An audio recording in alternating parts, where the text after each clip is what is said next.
Of all the riders you've worked with within PTR and with Dynavolt Triumph, this is going to put you on the spot a little bit with this one. If you could pick 2 riders for your perfect team, who would they be? Eugene Laverty and Jules Cluzel. Why?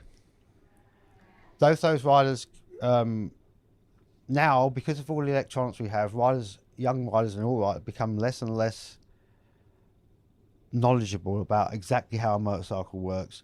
And both those riders understood how to get the best out of a bike and an engine, and just stuff that they do, how they move on the bike and how they got the best out of the engine, which people miss these days because of we shift on lights, we've got blippers, we've got and launch controls, and electronics in racing don't make a top rider better. They do make a rider that's not quite so good able to get closer to that rider. That's when you see people say now about how racing's so close. That's why, because the difference, electronics will make the differences between the best and maybe not quite so good less.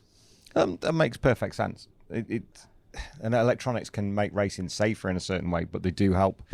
If you look at more purebred racers, the guys that have grown up on not so much 2-strokes now, so we're getting at the end of racers that have ever ridden 2-strokes.